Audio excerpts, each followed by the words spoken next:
Okay, you can move on with the introduction. Excellent.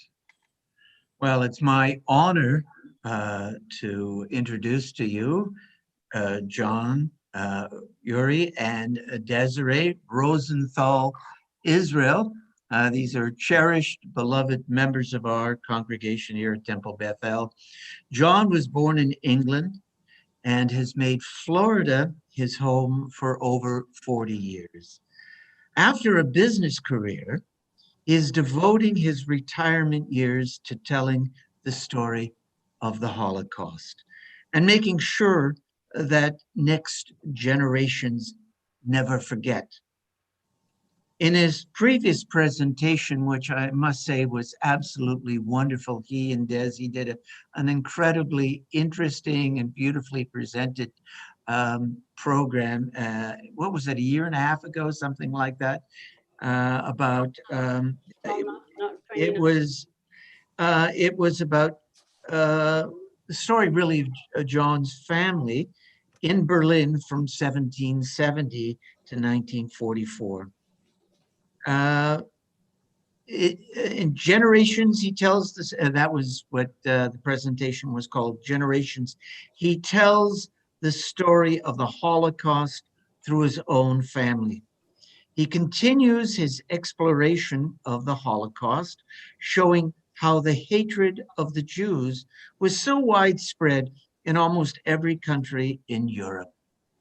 Well, Desiree was born in South Africa and is a retired physician, having worked in the Hallandale, Aventura area for over 40 years. She's spending her retirement years being on call now for her grandchildren instead of her patients, and is working with John on this important project. And I think the subject of the presentation tonight is absolutely gripping, the idea. It's something that I've wondered about for years. We know so much about the leadership and the ideology that led to the Holocaust, but what about the average people? What about the people, the neighbors, the non-ideological people that may not have had strong feelings one way or the other about the Jewish people, and yet somehow collaborated, were caught up in this, and how they were just swept along with this, and it's always been something I've wondered about. So I'm going to mute myself, and I'm going to hand it over to Desiree and John. Okay, well,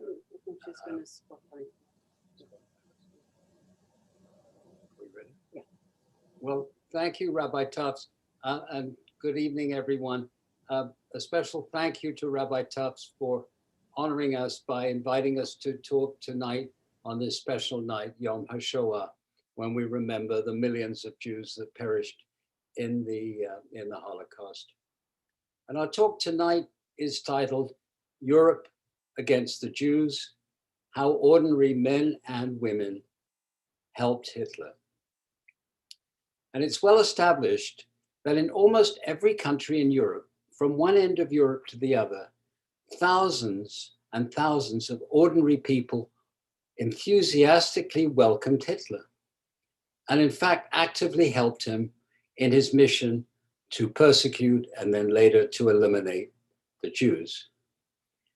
And Des and I have wondered, how did these ordinary people, I mean, people off the street, as the rabbi said, how did they become accessories to mass murder? And in some cases, we'll show you that these ordinary people actually became mass murderers themselves. And to dig a little deeper, we look at two countries in particular. Des will look at collaboration in France. And as is well known, the French were occupied by their traditional enemy, the Germans, and yet for several years, they collaborated so closely with their enemies. And then we will look at what is considered by many people the most anti-Semitic country in Europe, which may surprise you, but it was Romania. And we will look at the hate in Romania and try to understand it. I just wanted to mention my own connection to the Holocaust, not only as someone who is Jewish, but also my family were German Jews, and many of them didn't see what was coming, and so many perished. And finally, I'd like to say that this presentation in many ways is graphic and certainly not suitable for children.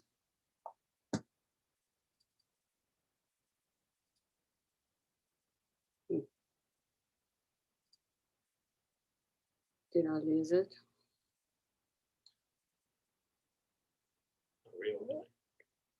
One moment. We're going to. Okay.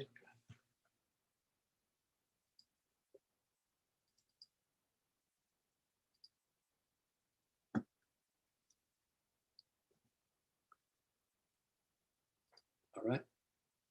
So there you have it, Europe against the Jews. So many thousands, as has just been said, many thousands of ordinary people actively collaborated with Hitler all over Europe and made his success that much easier. And you may ask, who are these ordinary people? Well, they're the mayors and police of hundreds of small towns and villages strung across Europe who turned in the Jews. They're Hungarian railway workers who packed the Jews tightly into cattle cars, sending them, they knew, to their death in the concentration camps. And these ordinary people included Polish farmers.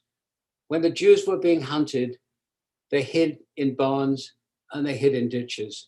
And the Polish farmers didn't hesitate to point out to their enemies where they lay.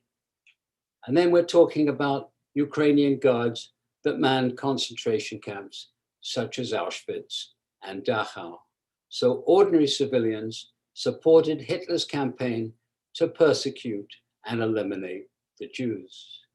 And people who'd never ever met a Jew already hated them. Europe, it seems, was ripe for the final solution. So why did this happen? Well, just a quick background of how the Jews had been perceived for over 2,000 years. Sometimes tolerated, sometimes expelled, but always outsiders. And they were pawnbrokers and peddlers and cattle dealers. They were the killers of Christ that still denied Christ. And they wore strange clothing. They spoke what to the German ear was Yiddish, which to the German ear was sort of bastardized German. They were the wandering Jew. And anti-Semitism was always present, always bubbling below the surface. Top left, you see an illustration from the 18th century of an engraving of a typical peddler, a Jew peddling his wares outside a small town. And there, bottom left, is the ugly Jew as depicted by the Nazi, the caricature, the ugly Jew with his hand out. And if you really want to know how the Germans felt about the Jews, go no further than the Rosenthal Gate. And what was the Rosenthal Gate? Well, in those days, to get into a city like Berlin, you had to come through a gate. And the Rosenthal Gate was reserved exclusively for cattle and Jews. So after World War I, attitudes changed. Germany, as we know, had been humiliated, and often the Jews were blamed for the defeat. And there was a surge of nationalism throughout Europe. Poland for the Poles, Romania for the Romanians was the cry heard throughout Europe. And the Jews were aliens and didn't belong in a racially pure country. All this was made worse by the Great Depression, and Jews became scapegoats for unemployment and hardship. And then, of course, there was the changing economy and a social upheaval. Especially in Eastern Europe, the Industrial Revolution came late, and the Jews were quicker to adapt, and this caused a great deal of jealousy. I'm going to talk a little about my own family, the Uri family. They'd been in Berlin for 5 generations since 1770, and they were very assimilated and considered themselves Germans first before being Jewish. And it was inconceivable to them that in a civilized country that produced Beethoven and Goethe could turn into mass murderers. So here's the Uri family. My grandfather is on the left with his famous moustache, and next to him is his younger brother Hans, who was a doctor. And then the most famous member of the family was Elsa Uri. She wrote children's books, mainly for girls, and she sold over 7 million books between 1900 and 1930. And finally, on her right, is her younger sister, Keta, who was a school teacher. I'll tell you a little about what happened to them. So Ludwig, my grandfather, was the only one really to survive. And why? Because my father had left Germany for business reasons. I was a naturalized British subject and could bring him out.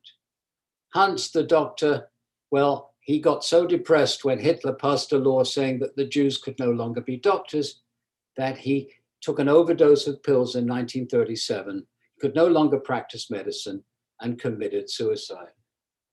Elsa, the author, well, in 1933, she was expelled from the Writers Guild, although she was so famous. Then she was held in a hostel, a Jewish hostel, prior to being shipped out to Auschwitz in 1943. And finally, her sister Keta fled to Holland, thinking it was safe and neutral. But as we know, the Germans invaded Holland, and the Jews there met the same fate as they did in Germany. And before I go on to the collaborators, we can see that depiction of what happened to John's family was actually a microcosm of what happened throughout Europe. I'm going to talk about collaborators. And if we look at this slide and we see the extent of the people in these countries that collaborated, we know that this was truly Europe against the Jews. So let's look at the countries: Croatia, Ukraine, Romania, Hungary, Lithuania, Latvia, Estonia, and France. And some of these ordinary people who were collaborating then organized into paramilitary killers with names that they gave themselves, like the Auxiliary, the Iron Guard, the Arrow Cross. And in France, they had their own militia. I'm going to just use France as an example to briefly talk about collaboration in that country, because France is a good example of what collaboration did. And it all began with the French leader, Marshal Pétain, who signed a pact with Hitler. Now, many of you know Marshal Pétain was the hero of World War I. He led Germany into victory. He led France into victory against the Germans. He was respected and revered. And when he signed that pact, it gave the French the green light to go ahead and collaborate. It was the validation. In fact, we will see a little later that this actually was a betrayal of the French people. And pretty much later in the talk, we're going to talk about the revenge. But for now, let's talk about the degrees of collaboration. There were the fanatics who hated the Jews with a passion. Most people stood by and did nothing, went along with the deportation of 76,000 of their own French neighbors, as Rabbi has said, their neighbors, their co-citizens, the French Jews, as they knew it was morally wrong. In a little while too, we're going to look at some of the reasons of how this all happened, how they became fanatics, how they stood by and did nothing. And here we see the picture, an actual picture of Pétain, the hero of World War I, meeting with Hitler and betraying France. We see here pro-Nazi French officials deporting their neighbors, French Jews, from the years 1940 to 1944. Yes, that description was horrifying. You know, you wonder what was wrong with those people, and what's wrong with the human soul. We saw similar things happen in America. We saw lynchings in the South, where human beings, men, women, and children became, as Billie Holiday's song "Strange Fruit" hanging in trees. We Jews, you know, are just so perplexed. And one thing that I think about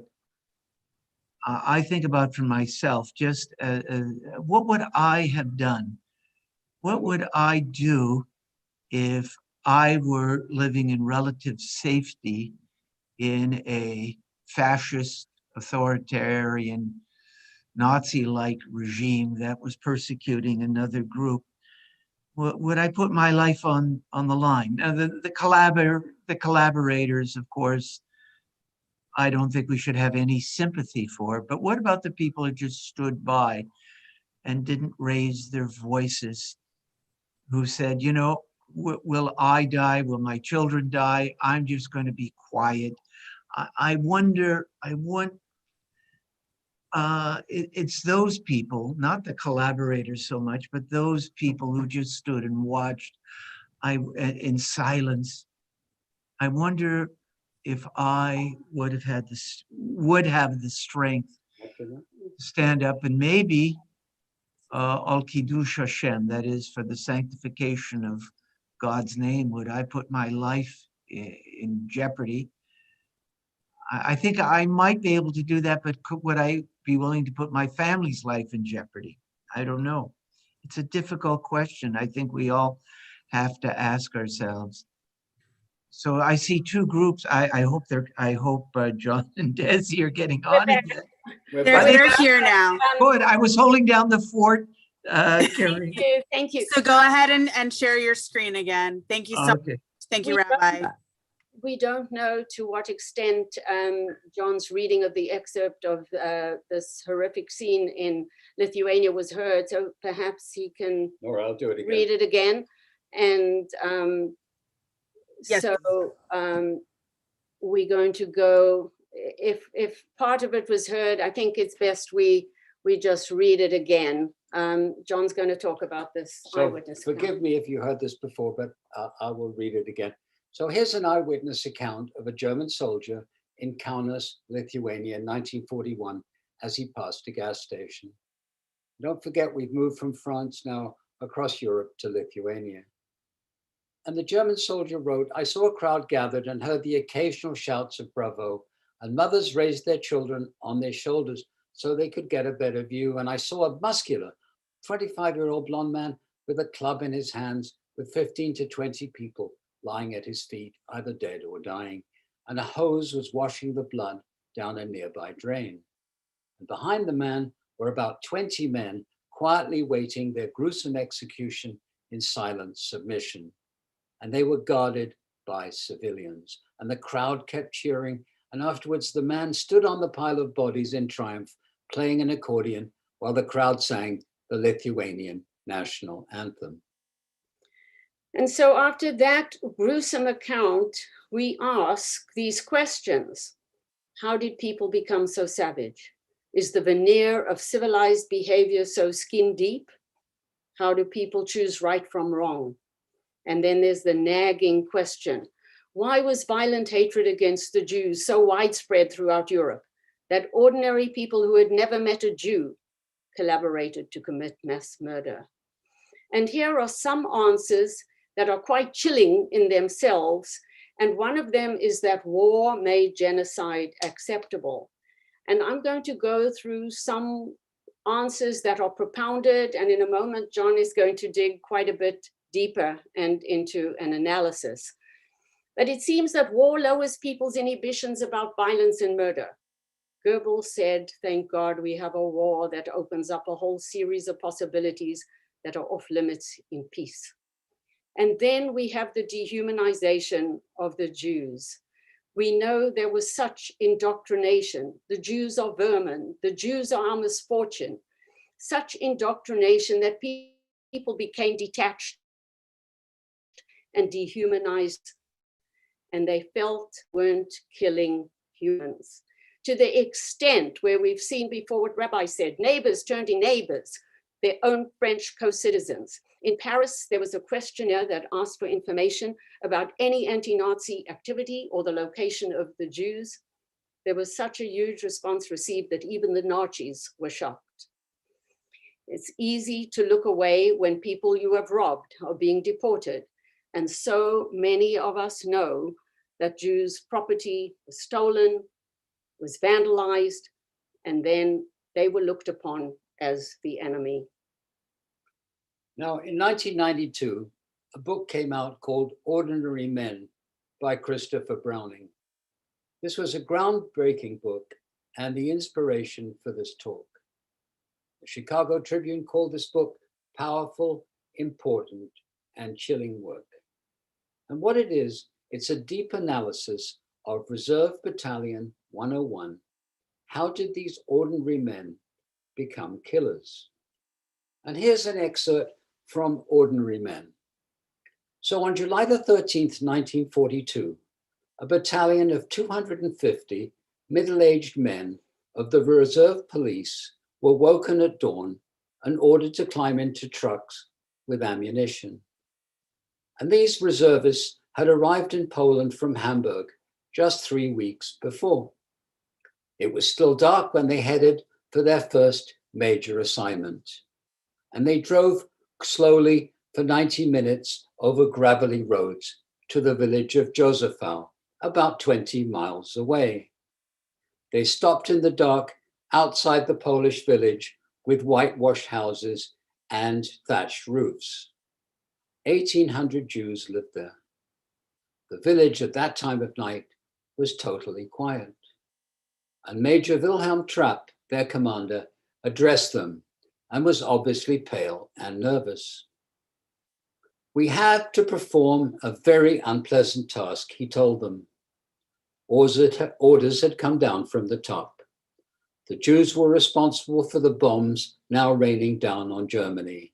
And in this village, there were collaborating people with the partisans opposing the Germans. And the order was to round up all the Jews in the village. The younger males were supposed to be separated and sent to work camps, and the remaining women, children, and elderly men were to be shot. And Major Trapp then made an extraordinary offer. Anyone who did not want to carry out the order would be excused. So this is the true story of German order police in 1942, responsible for the mass killings in Poland and Russia and rounding up the Jews in so many small villages to be sent to the death camps. We are all very familiar with the horrors of Auschwitz and the massed industrialized murder of these camps. But less familiar is the shooting of 1.5 million Jews, mostly by these men we're talking about. They were not fanatical Nazis, but ordinary, middle-aged, working-class men who were too old for the army, who committed these atrocities out of a mixture of motives. Conformity, German respect and deference for authority, and an altering of the moral compass of moral norms. The Jews were vermin and no longer humans. And these men fell into 3 groups. There were the eager killers. There were ordinary men carrying out an assignment without any initiative. And there was a small group that opted out. And Browning's point is that most people are susceptible to group pressure and will do things they would never do voluntarily unless in time of war. And now let me step outside this presentation for a minute and give you a very personal feeling. So in the research for this project, I came across so much horror, so much murder, so much cruelty. But there's one thing that sticks with me and has haunted me during this presentation and preparing for this presentation, and it's the picture of someone from the German Order Police, a burly policeman who's escorting, he's about 45 to 50 years old, and he's escorting a 12-year-old girl the 150 yards into the forest. And maybe they're chatting on the way, and maybe it was a girl that he could have easily been of the same age as his daughter. When he gets to the forest, he levels his gun and shoots her in the back of the head. And this he repeats several times a day. And I can't understand how one human being can do this to another.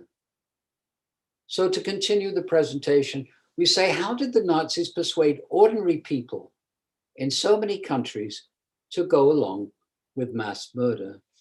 We came up with the 3 I's. Actually, we didn't come up with it. It's from the author Peter Hayes, who wrote the book Why, which is a must read on the Holocaust. And the 3 I's are intimidation, the fear of reprisals, indoctrination, repeated propaganda, the Jews are our misfortune, and intoxication. And you have to put yourself in the place of an ordinary German who suddenly, they're depressed by the defeat of the First World War, and suddenly someone comes along and gives them the giddy dreams of the master race. Here's a picture of 3 Jewish businessmen forced to carry the signs in Leipzig, Germany. And the Nazi slogan reads, "Don't buy from the Jews, buy German." But what I'd like you to do, please, is to look at the rapt attention of the onlookers, ordinary Germans. Talk about intoxication. Here is the massed troops, Nazi German soldiers at Nuremberg rally in September 1936, and notice the banners organized by Goebbels 60 feet high with a swastika. So the persecution of the Jews followed the same pattern in so many countries. First, they passed laws to take away their livelihood. And then they took away their citizenship, which was their protection. Then they called for expulsion. And when they wouldn't leave, they isolated them in ghettos. And this led to pogroms and extermination. And we call this the slippery slope from persecution to expulsion to murder. And look at the top of the slope.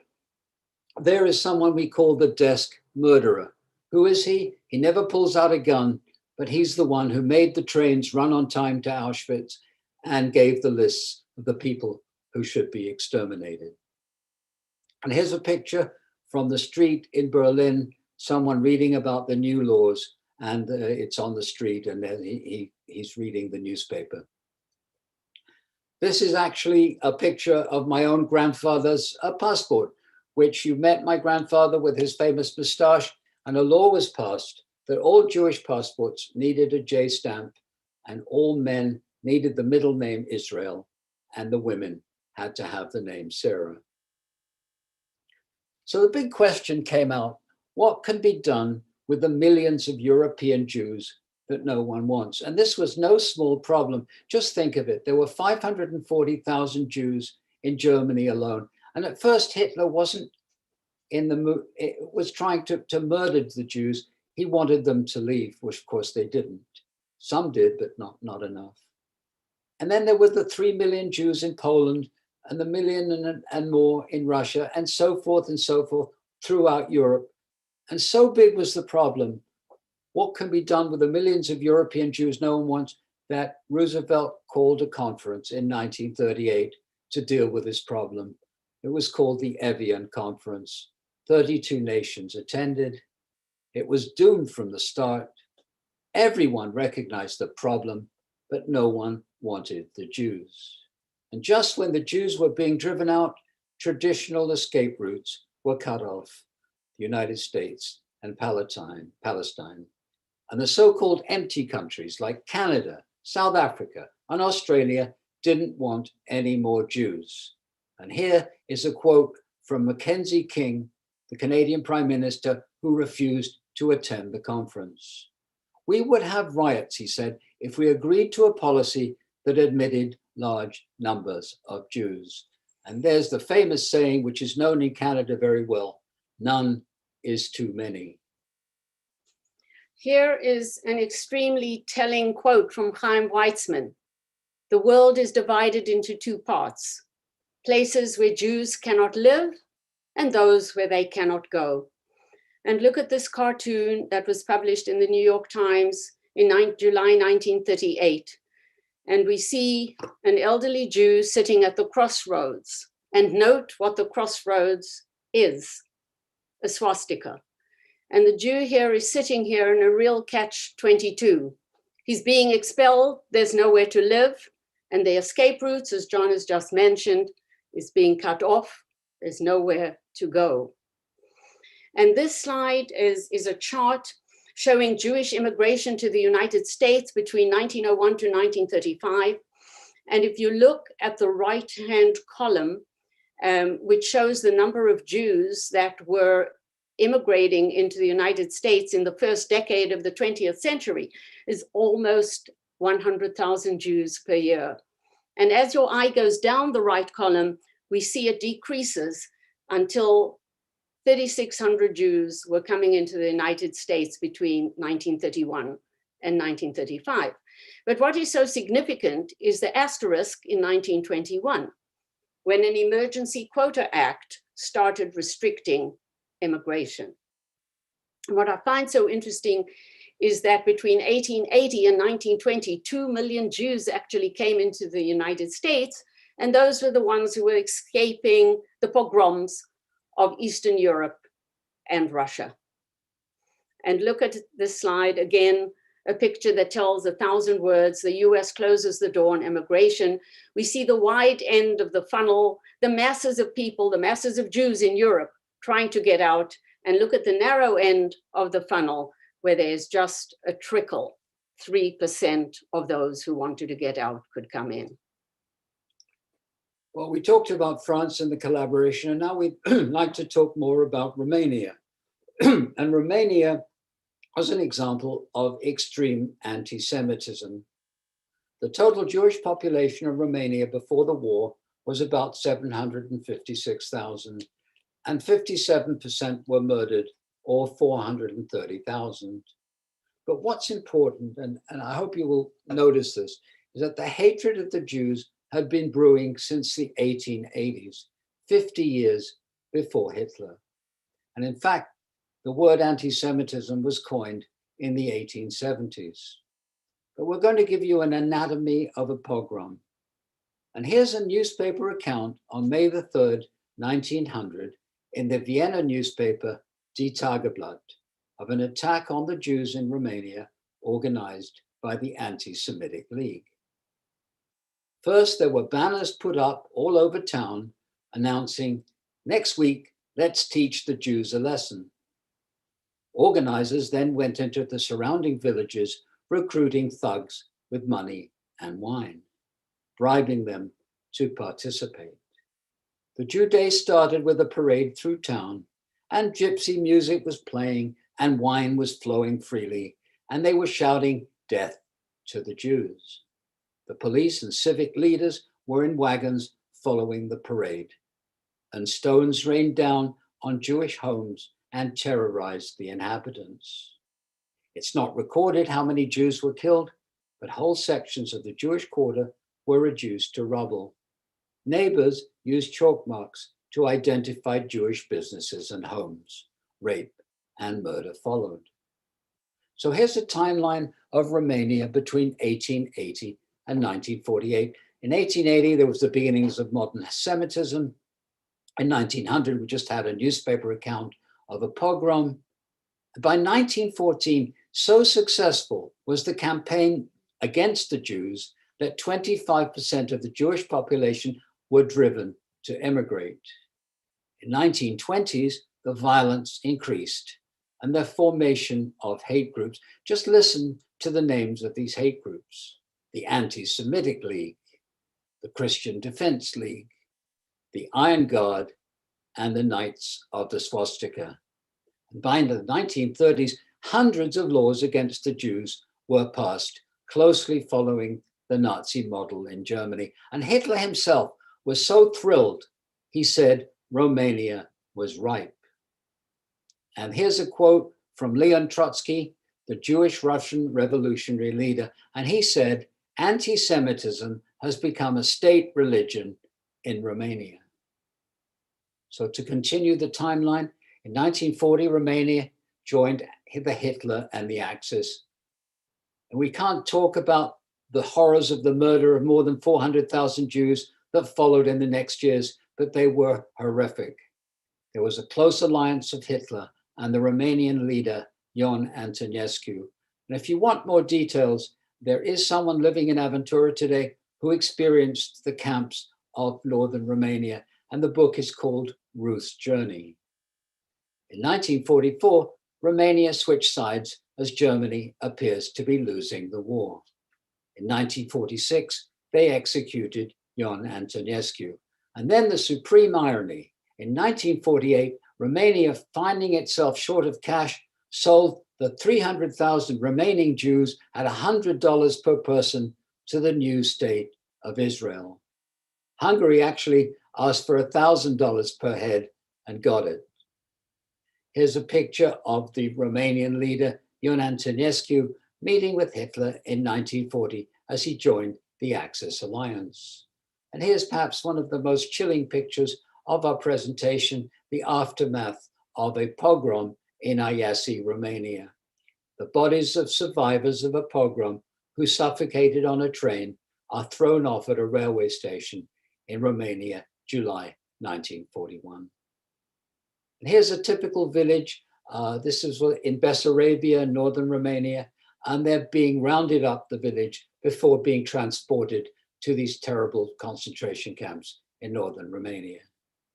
And here's a Jewish store vandalized by the Iron Guard in a pogrom, January the 21st, 1941, in the capital, Bucharest, Romania. I'm going to talk about the silence of the church and the moral leaders, and how John mentioned a shift in the moral compass. But we need to note that no single social group spoke up to defend the Jews. And here we see the clergy taking a loyalty oath to Nazi Germany. And this eyewitness account by a church member who attended Sunday services regularly is so moving that as many times as I read it, I get choked up. This is what he wrote in a diary. I lived in Germany during the Nazi Holocaust. I considered myself a Christian. We heard stories of what was happening to the Jews, but we tried to distance ourselves from it, because what could anyone do to stop it? A railroad track ran behind our small church, and each Sunday morning we could hear the whistle in the distance, and then the wheels coming over the tracks. We realized that it was carrying Jews like cattle in the cars. Week after week, the whistle would blow. We dreaded to hear the sound of those wheels because we knew we would hear the cries of the Jews en route to a death camp. Their screams tormented us. We knew the time the train was coming, and when we heard the whistle blow, we began singing hymns. By the time the train came past our church, we were singing at the top of our voices. If we heard the screams, we sang more loudly, and soon we heard them no more. Years have passed, and no one talks about it anymore. But I still hear the train whistle in my sleep. God forgive me, forgive all of us who called ourselves Christians and did nothing to intervene. And when we try to see the answers to the questions, why, how did it happen? And we look at what's underlined here, we distance ourselves from it. And we saw how the Jews were dehumanized, how people were detached from the situation. We see these words, we distance ourselves from it. And then he writes, because what could anyone do to stop it? And you see there what John spoke about with the intimidation and the fear of reprisals. And we get a feeling of helplessness here. But at the end, we see guilt and remorse. And we're going to mention that again.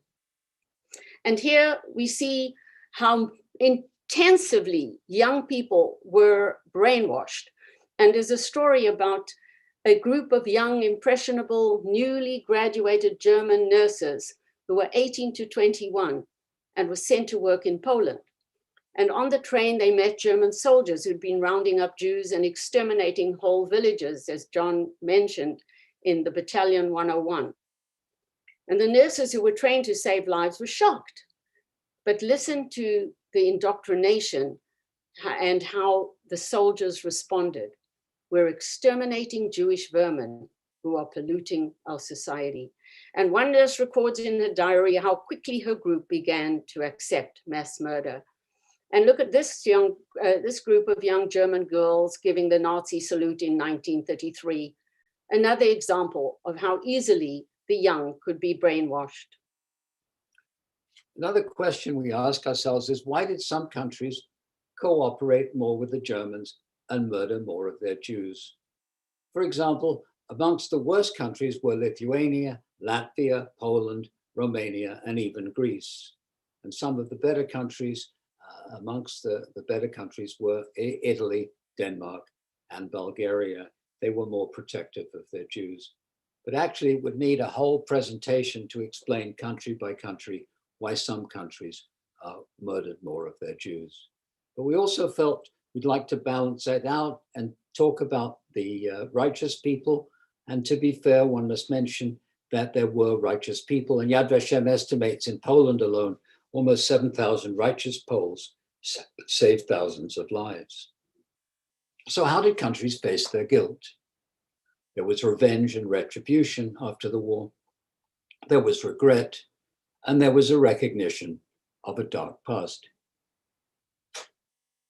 In France, female collaborators who'd been with the German soldiers were punished by having their heads shaved in public in 1944, and then they were made to parade naked through the streets of their town. Here's a picture of the former Romanian Prime Minister, Ion Antonescu, being marched towards his own execution in 1946. The recognition of national guilt after the war came at different speeds depending on each country. Germany, that had started it all, were probably the first to pay reparations and erect Holocaust memorials, start museums, and pass laws against anti-Semitism. France was more of a mixed bag. Initially, as we said, there was the shaving of heads, and there were some quick tribunals and the shooting of the main collaborators. But then there was a period of about 25 years where they talked mainly about the résistance, the resistance, and not so much about the collaboration. But then in 1969 came out a documentary, The Sorrow and the Pity, and for the first time, many French were forced to recognize the extent of the collaboration with the Nazi enemy. Lithuania was probably one of the last to admit their guilt. In 1980, the Supreme Council condemned genocide against the Jewish nation. In 1986, a Holocaust museum was started in Vilnius, the capital.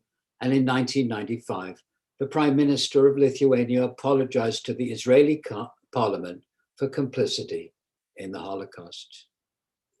So as we come to near the end of this presentation, these are questions we have tried to answer.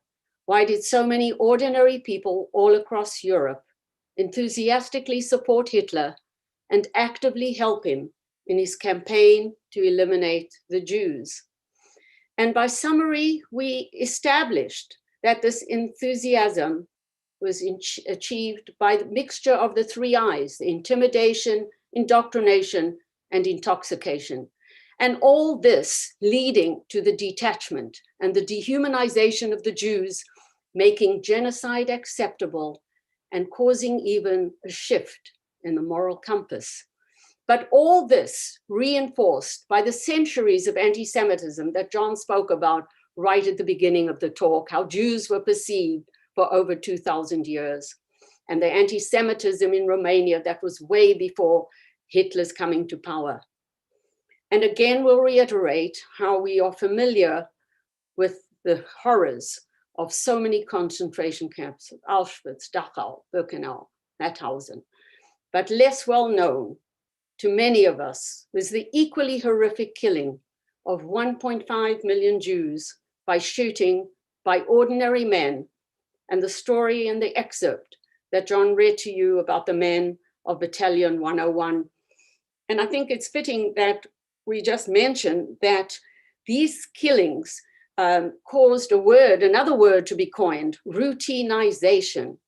And the chilling story of the police officer leading a girl into the forest, a young girl into the forest, and then shooting her, and then doing it again and again to become the routine of his so-called day's work. And we wonder how these people could sleep at night. So what does the future hold? Well, people of my generation, my old generation, we were born at the end of the war, and we hoped that anti-Semitism would die down a bit because of the price that the Jews had suffered in the Holocaust. But the guards at every synagogue today confirm that hate is back. And the hatred over 2,000 years morphed from religious hatred to racial hatred to anti-Zionism, anti-Israel. There's some positive signs, and we try to be positive. First of all, there's the state of Israel to defend us. There are memorials to the Holocaust. There's the Anti-Defamation League. There's Holocaust education and laws against hate. And we like to think that the world has become even slower than perhaps we want, more tolerant.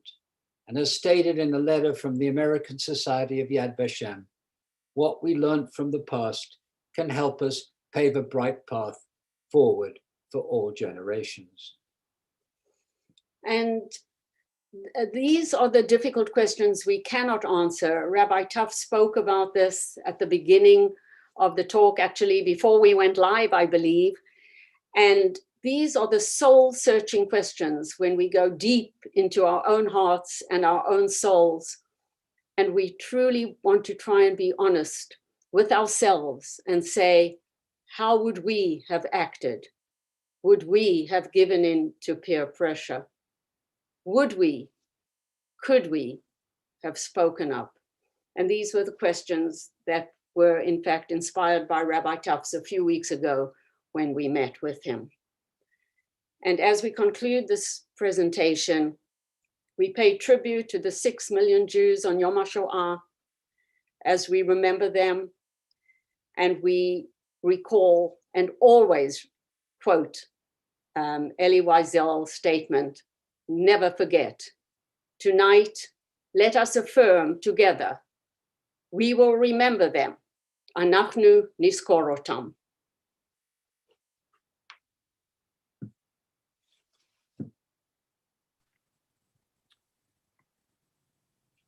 There's Rachel, I can't hear her. There she is. Thank you so much for sharing, Desiree and John.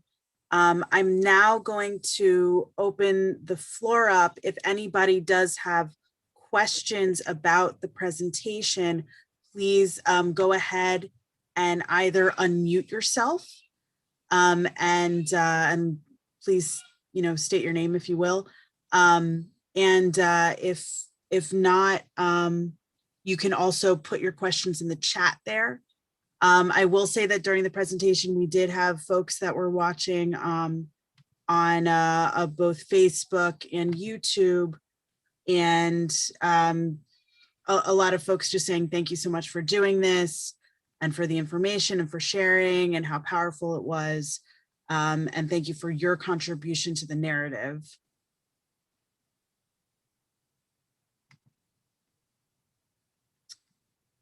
And Rabbi, I'm wondering if you have anything you'd like to add.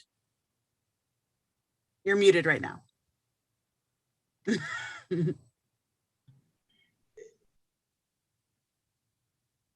You're muted again. He's muted. You just wonder, what have we learned? What has the human race learned? I mean, I look around at the world today and I'm so discouraged about human nature.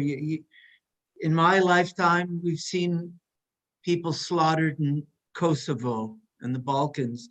We've witnessed, without doing very much, the killing fields in Cambodia. We saw the Igbo tribe almost wiped out in Biafra in the 1980s. Right now, we see thousands of people being killed in Tigray province in northern Ethiopia. The Uyghurs in Western China, the Muslims, the Rohingya of Myanmar, and you look at all of this and you say, what is wrong with the human soul? That as long as we're okay, we're not going to lift a hand to help others. And if anything, if I come away with anything from John and Desiree's presentation, is I have a special responsibility as a Jew. When we say never again, it's not just never again to the Jews. It's never again to anyone. You know, we Jews believe every human being is made B'Tselem Elohim, in the image of God. We know what was done to us, and we have to be the conscience of the world, and at the same time be strong. You know, the world did not come. I'm Canadian. I remember, well, it was before I was born, but I know that I heard it as not one is too many. I heard it attributed to Lester Pearson rather than Mackenzie King. But no one came to our aid. And we know as Jews that we can never depend on anyone coming to our aid.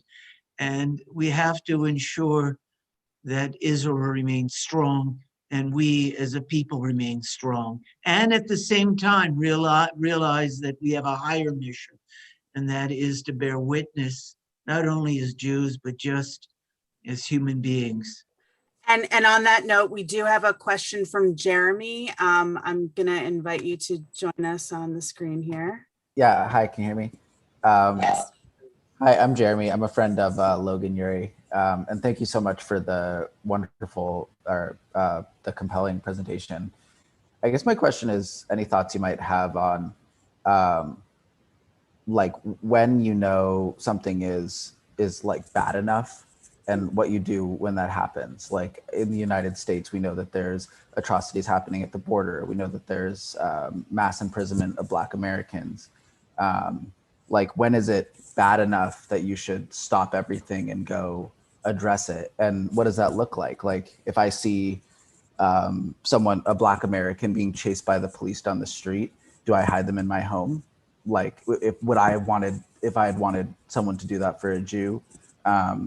So just lessons from history you might have on like when we should know that it's time, and what you do when it's that time.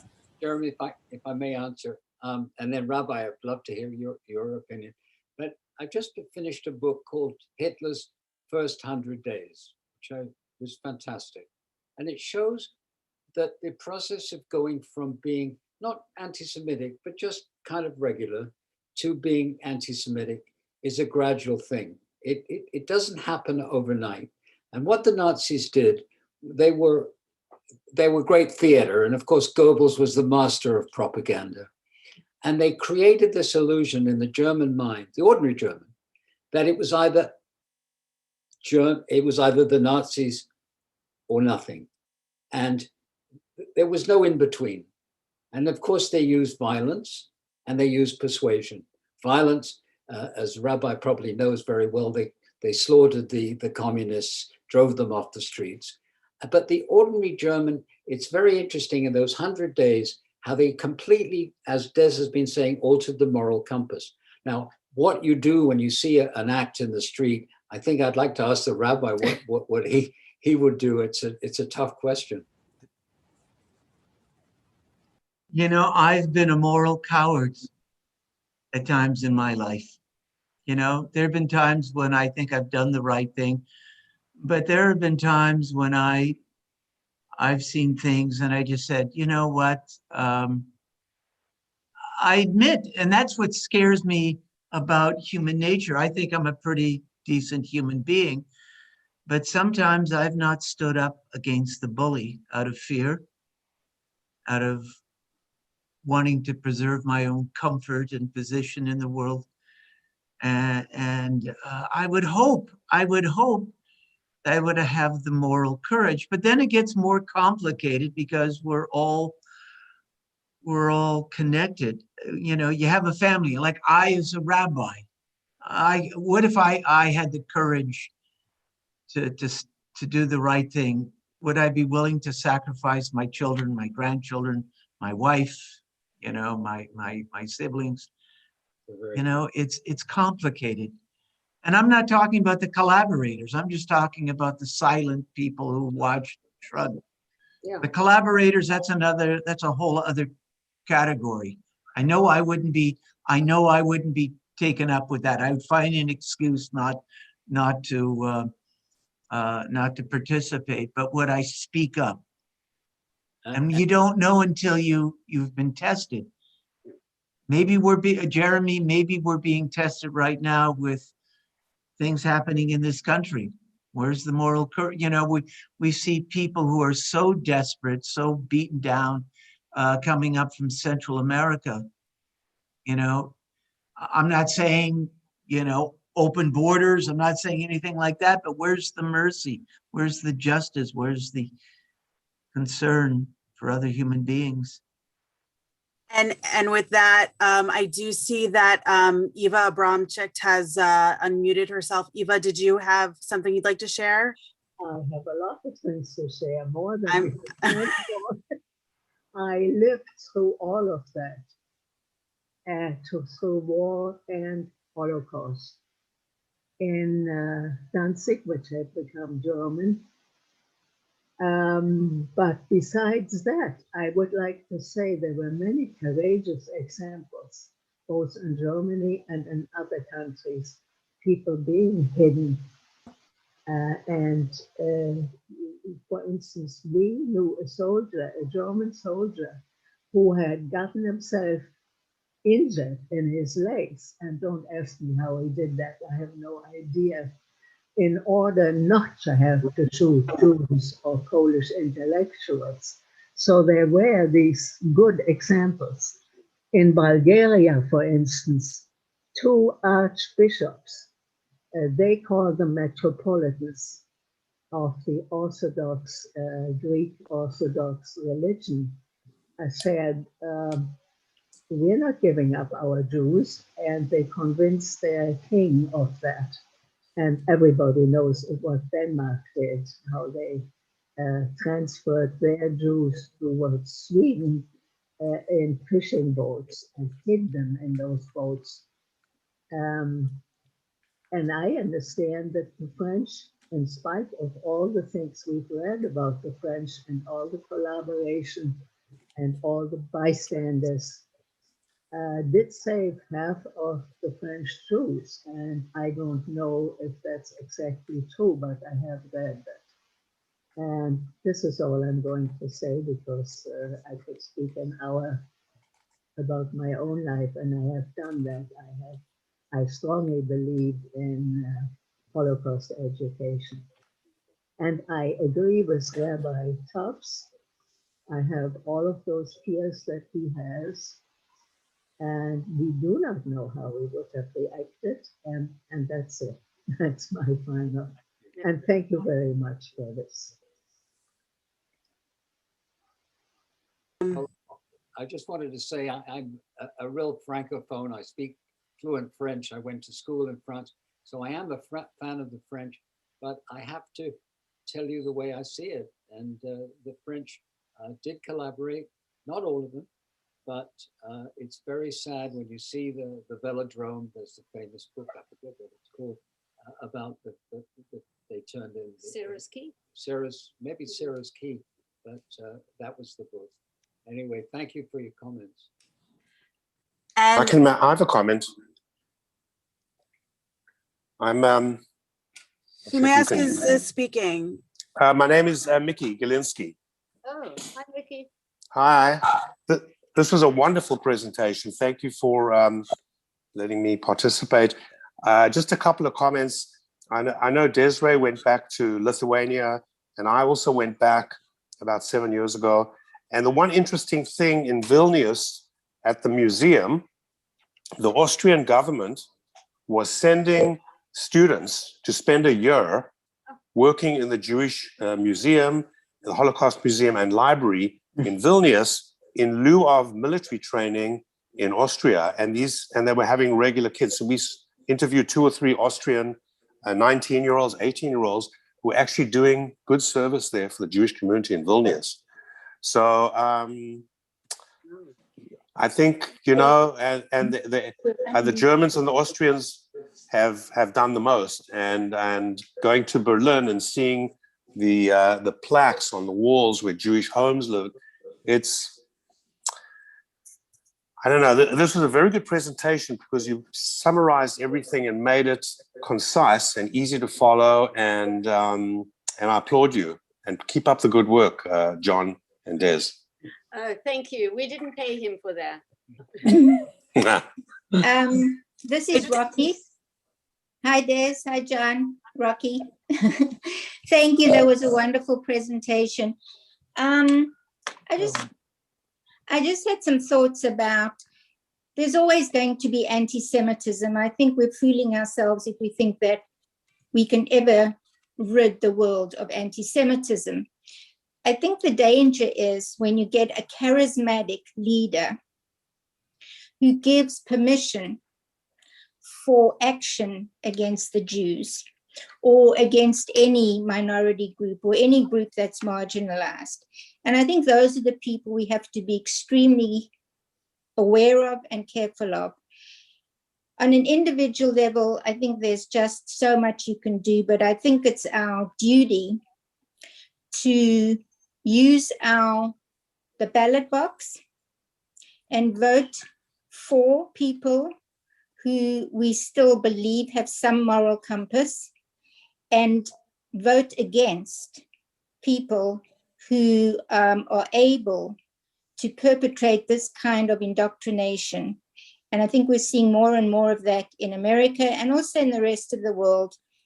And I think that beware of charismatic leaders and do whatever you can do at the voting box to prevent people like Hitler from getting the power that will allow them to decimate minority groups. Thanks, Rocky. Just to mention that wasn't only very humanistic, but it was also a psychiatrist speaking. You know, I grew up in the labor Zionist movement with Rabbi Tom Guthertz, who is the rabbi at the Reformed congregation in Charlottesville. And I called him shortly after the events in Charlottesville a couple of years ago. And he told me that thugs on that weekend surrounded the shul with torches, with tiki torches, yelling, "Jews will not replace us." And he had to sneak his congregation out through the back entrance to the parking lot, to their cars. And this sent chills down my spine. We have to be strong. You know, Jews have to be ready to defend themselves. And I'm not a gun advocate or anything like that. But you know what? We have to have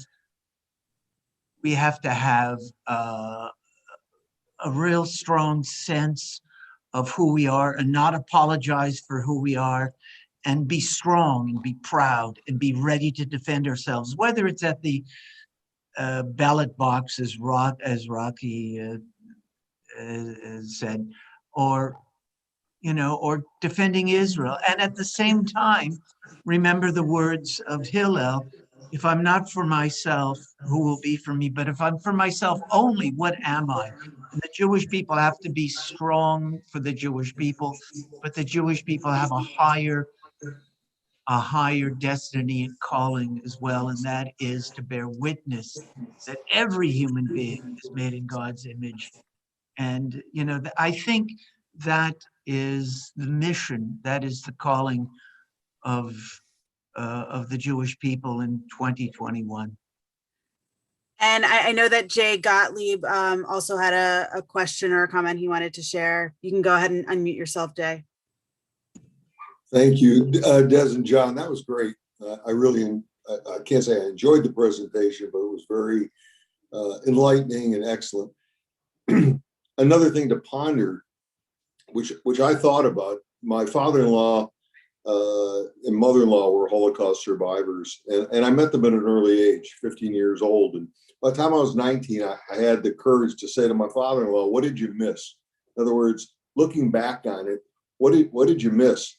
And I didn't think about this up until about 4 or 5 years ago, because what he said to me, what we missed was when they started telling us that everything we were hearing in the media. At the time, there was no television, but radio, newspapers wasn't true.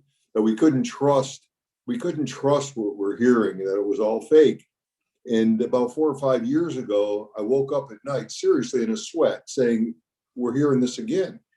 And I started thinking about that because I thought, where would I go? I started thinking about not helping somebody, but leaving, because we're giving a green light to supremacists and hatred, and we're taking our thumb off of a valve that's been suppressed but never went away.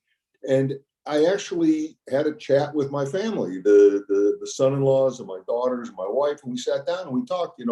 This is what my father-in-law said he missed. Are we going to repeat the same thing now? And we started to think about where could we go, and what assets could we take with us, and what did we leave behind?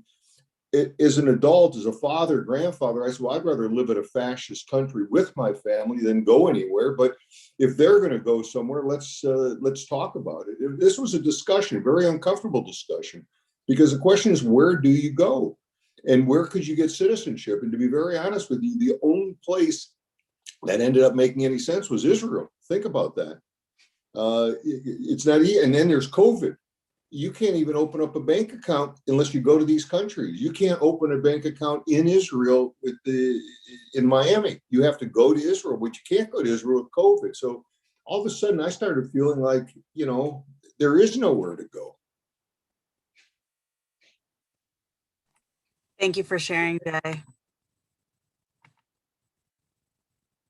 right. Okay, I'm wondering if there's anyone else who has a comment or insight, or I see Coral Springs phone. I'm not sure who that is. Yeah, my name's Dr. Kaczynski.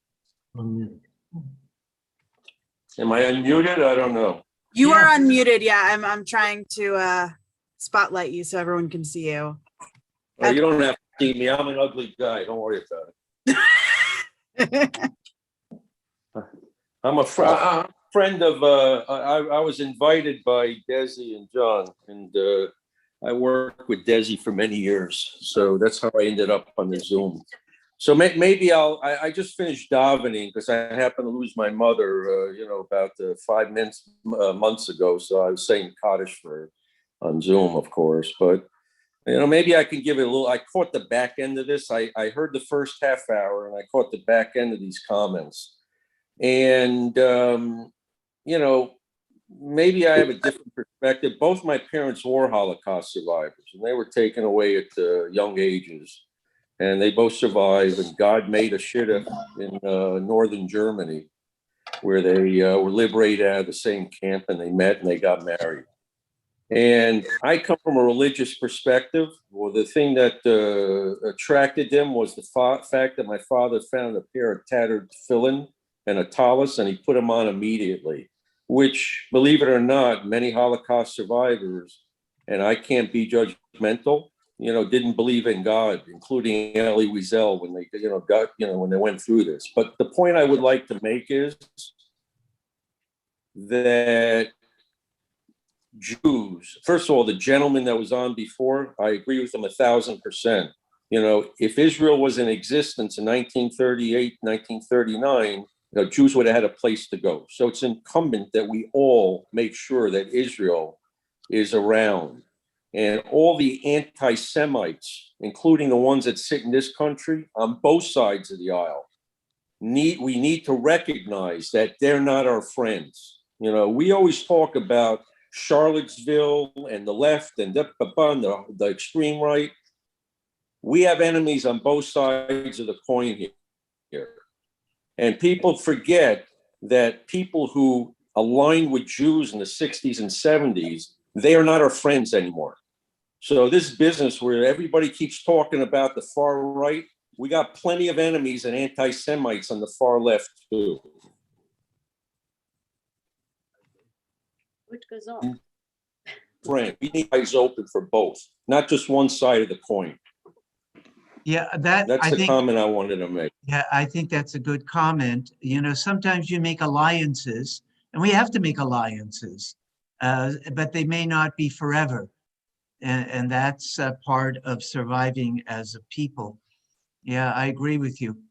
We have, there are enemies on the right and the left, and so we shouldn't be in anybody's political pocket.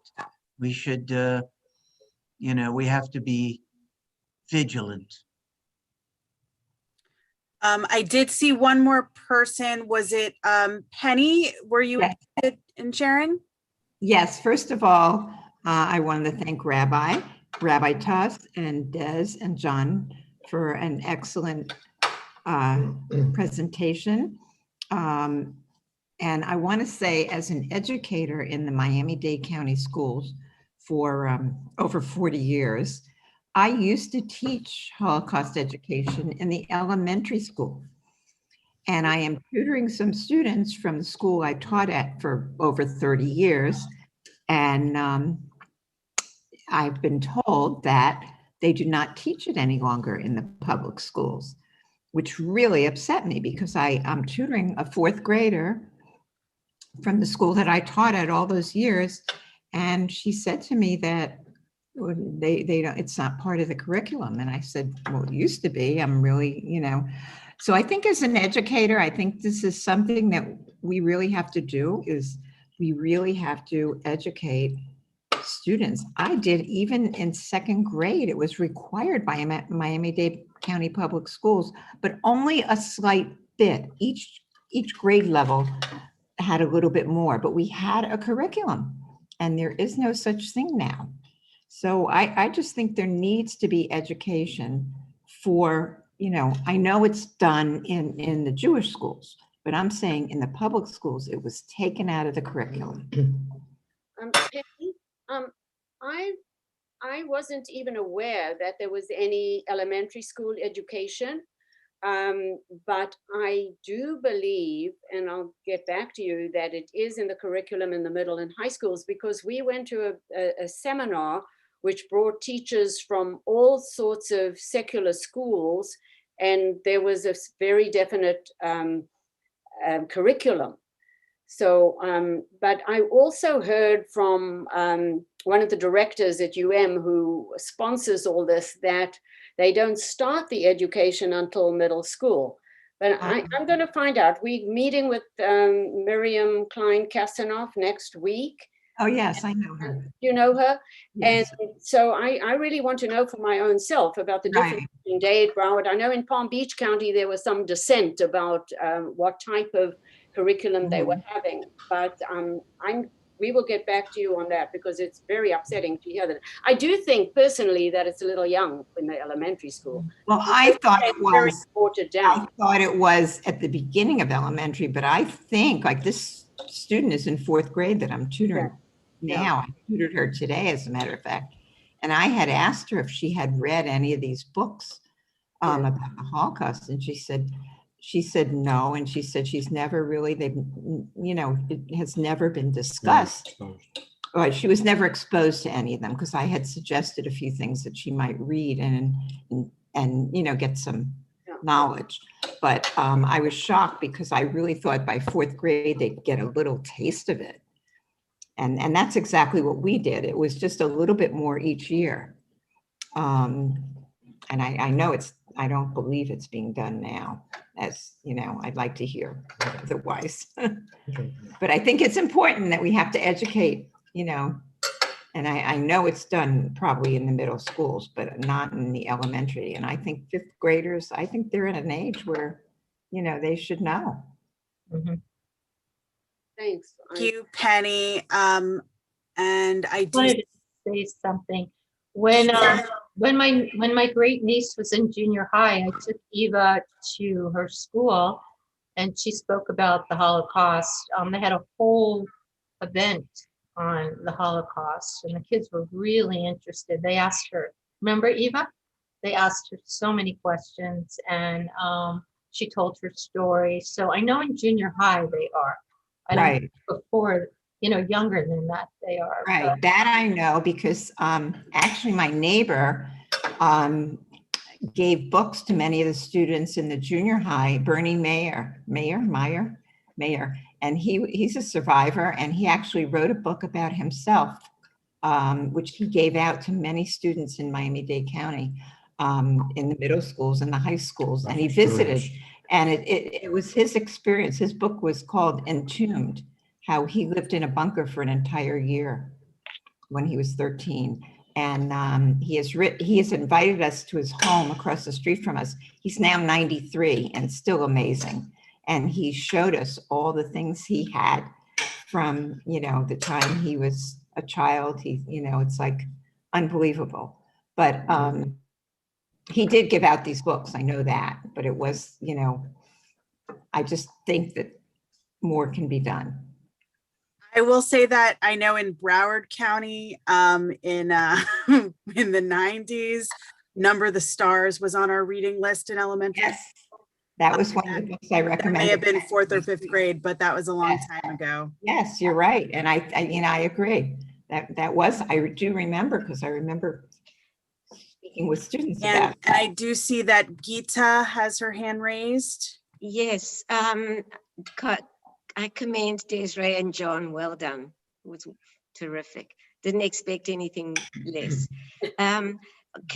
Continuing on with this discussion of school curriculum, I volunteer at the Holocaust Center in Hollywood, and I know that they are instrumental in the drawing up of the curriculum about the Holocaust with Tallahassee in middle school and high school, public middle school and high school. That's all I know. I haven't participated in the schools myself, but I do know that there is a curriculum that is being taught, because the documentation center actually has a prize giving annually in so-called normal circumstances for the best entries from students at these public high schools, middle schools and high schools. So I have a lot more to say, but I won't. Thank you. I just see that there's a chat question from our dear friends saying, are we planning to do this presentation to non-Jewish people? Because, and it's very interesting, because when we did our very, very first presentation on the previous talk, and we did it at our condo, and there were Jews and Gentiles who attended, and the one woman, Gentile woman, came up to us afterwards and said, you need to go to the churches, you need to go to the Gentile environment. So Stan and Sue, we appreciate that question. I mean, all we have to do is get the venue and the date and we'll be there. I want to thank everyone for their questions. And I think it's about time to wrap it up. Could we do a Kaddish before? Yes. I think it's appropriate for us to do a Kaddish for, for our fallen brothers and sisters who died al Kiddush Hashem. We rise. Let's finish with a Kaddish. Yit Gadal v'yit Kadash Shemir Rabbah v'yamad v'rach Yeruteh v'yamlich Malkuteh v'chayichon v'yomichon uv'chayedechal Beit Yisrael v'agalav v'zman karivim ramen Yehi Shmei Rabbam v'varach le'olam u'lamei Yitbarach v'yishtabach v'yitpa'ar v'yitramam v'yitnaseh v'yitadar v'yithaleh v'yithala shmeid kutsha brichu le'alam in kol berchata v'shirata tushbachata v'nechemata da'amiran v'yamav v'yimramen Hey shlama rabba min shamaya v'chayim aleinu v'yal kol Yisrael v'yimramen Oseh shalom dimromav hu ya'aseh shalom aleinu v'yal kol Yisrael v'yimramen. Every week at services, we say the Kaddish. Everyone in our congregation stands, and why? Even if you're not saying, you don't have someone in your own family, in your own circle, for whom you are mourning. We remember those who have no one left to remember them except us. By the way, Temple Bethel opens up for the first time in 13 months next Friday night, 7:30. You got to call the office to get reservations, and it's going to be terrific when we can all be together again. And thank you so much, Desiree and John, for another unbelievably inspiring and eloquent presentation. Thank you. Thank you, Desiree and John. Thank you, everybody, for joining us from around the globe. It seems like tonight, it feels really wonderful that in this time when we can't be together in person, it's also allowing us to be together as a community, a bigger community, grander, more global community in this way. So thank you, everyone. And thank you, Rachel, for all your technical assistance. This wouldn't have happened without you. I want to give a personal thank you to Rachel, who answered all our questions and nagging and fears of technical issues. It was wonderful.